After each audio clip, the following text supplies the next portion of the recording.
Hello, I'm ABX and welcome back to the video. Today we're going to talk about one of the blocks in Minecraft which most people think very little of, but realistically is actually one of the most interesting blocks in Minecraft that I really think you should give a try, and that block is the fence gate. So most people look at the fence gate and think, oh yeah, it's the gate for fences. Wow, it's right in the name, isn't it? And basically most people see that it's just being a useful way to get yourself in and out of farms while being able to, remove the barrier that stops you going in and out, which is pretty cool and pretty good for letting animals in and out, right? However, the block itself can do so much more, and it's really bizarre the way it can do so many things, but I figured I'd go through some of them in today's video to maybe inspire you to try the fence gate with this thing. So hopefully you do enjoy this. Like the video if you do, because it helps out the channel out and lets know you do like seeing, weird uses for blocks you otherwise probably don't use. But with that said, let's get straight into it, shall we? And let's start with the first of them, which is actually to do with, their connection to fences and to cobblestone walls. So, this is a really bizarre one because basically, the way they're designed to connect up to blocks basically depends on the blocks next to them. So, for instance, here you can see two fence gates just sitting by themselves in the sky with, a cobblestone wall over here, which is connected on one side, but not properly, and then there's a cobblestone wall down here. So we're going to use this redstone to kind of show you how, but by just, simply hitting a redstone switch or placing a block there,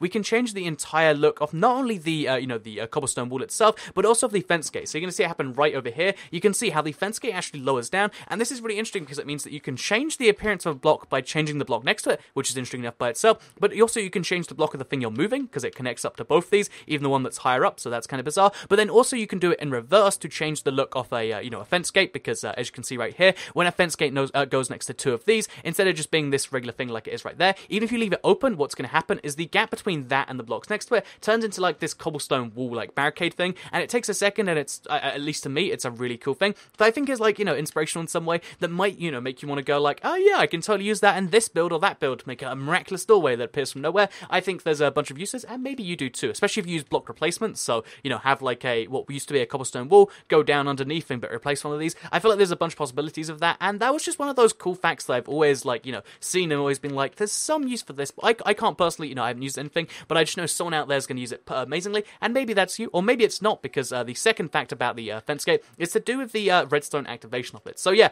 this is the only block in the game which can be changed from being, like from 1.5 blocks tall to being 0 blocks tall, essentially, being transparent, invisible, and making you able to fall through it. So we can do this using redstone. So here you can see, this is the block with no redstone current applied. It's just a regular block. You stand on it. It's 1.5 blocks tall. Pretty normal stuff, right? I mean, yeah, look, I'm standing on a block. However, if we then turn on the redstone current, not only are we going to reduce the height of the block to essentially be nothing, and, it's 1 block when it does count, it also means that you can make people fall through it, which is really intriguing, not only, again, for doing weird stuff like, make people fall through blocks and do stuff like that, but also for parkour, because you've got to imagine, when you have a block that can have 2 effective heights, you've got to have, like, some interesting parkour decisions, on top of the fact that it's already a fun block to jump to, because it is so thin and so, interesting. So, you can have a parkour that kind of works like this, feels a lot more challenging than normal, and has some decision-making to be made. So, for instance, do I leave the top one open and try and jump onto that, or should I jump onto the bottom one? I don't actually think I can make it to the top one. Let's try anyway to test. Okay, we can, and as you can see, that's a decision we got to make that could have ramifications later on. So, yeah, you can make a really interesting parkour using this, because it's 1.5 blocks tall, despite, literally floating in the sky,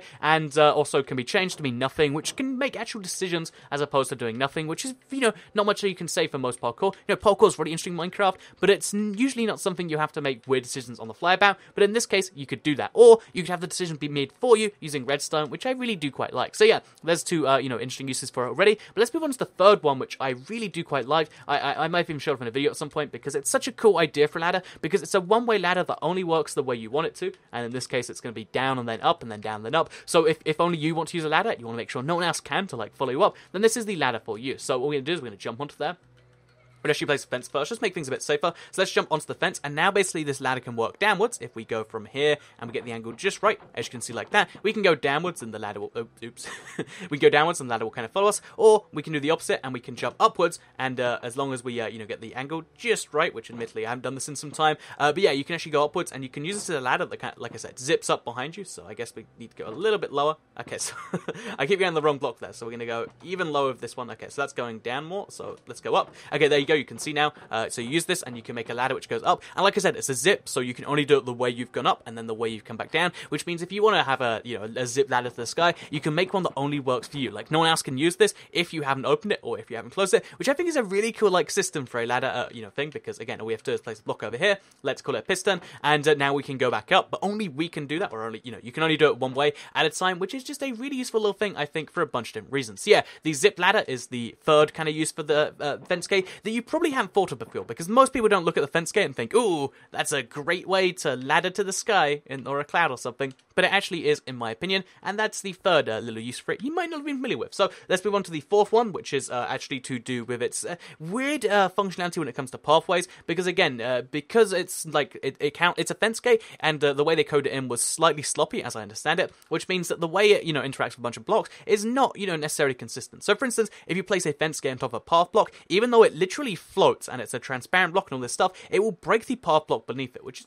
kind of bizarre. However, the grass, so if you wanted to, like cover a place in grass, the grass will actually be able to flood under there regardless, and also light is able to be let through it, and this also means that they can catch fire, but they won't ever burn down entirely, which makes for a really bizarre block, because again, you can have them be on fire, blocking out light, blocking out pathway blocks, but then also allowing grass through and also allowing light through in a way that just, again, it's kind of boggling to me, but mind-boggling, I should say, but it might be useful to you in some way. But I thought it was really bizarre, sloppily coded, which leads to some weird stuff like that happening. Also, obviously, there's 6 colors, so you can combine them in weird mix and match ways that you might not figure either. But yeah, with that said, let's move on to the fifth little use for them, which is for decorations. So I see this happen all the time with other builders. I mean, personally, like, it's not really my thing, but because fence gates are kind of tricky to place, they're kind of an interesting decoration you don't see as much as you probably, should, because basically, to have a, fence gate work as like a curtain, which we'll do here, for instance, you have to place a fence gate down and then place on top of that, and then just remove the one from down here, which takes a solid, like, 3 seconds. So, yeah, basically, if you remove this, then now you can see,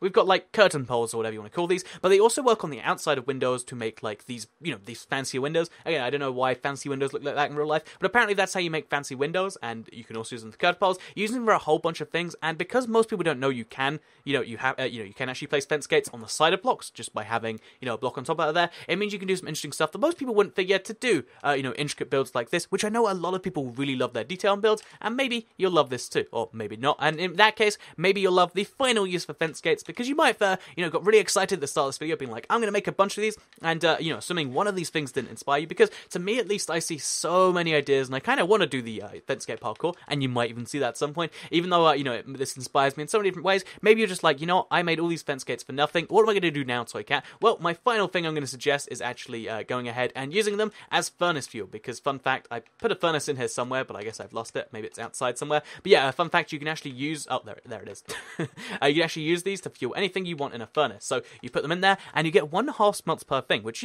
isn't efficient or anything, but it is a good way to get rid of them if you have a whole bunch of them lying around, and assuming you have something to cook, that is. So yeah, there's a fun little thing you can do with your fence gates. If you're not inspired by any of this, then you can just use them to cook other stuff, which is the most, one of the most, at least, like, unconventional furnace fuels. Like, how many people do you know that use fence gates? Only you, if you've watched this video. Anyway, I hope you did all enjoy this. Like the video if you did like it, because it helps out the channel a lot. Let us know you do like these sorts of videos. Again, maybe this inspired you to use the fence gate in some way. I hope it did. Let me know in the comments down below what you're going to use it for, because, again, I really like, hearing what I've inspired someone, or, like, seeing pictures or whatever. And if you want to send pictures or whatever, use twitter.com/ibxtoycat or facebook.com/ibxtoycat, because, again, I generally like seeing that stuff. It's not some weird ploy, like, there's no benefit to me telling you to go there. I just kind of want to see it, so feel free to send the stuff to me. And besides that, I guess I will see you all next time. Goodbye.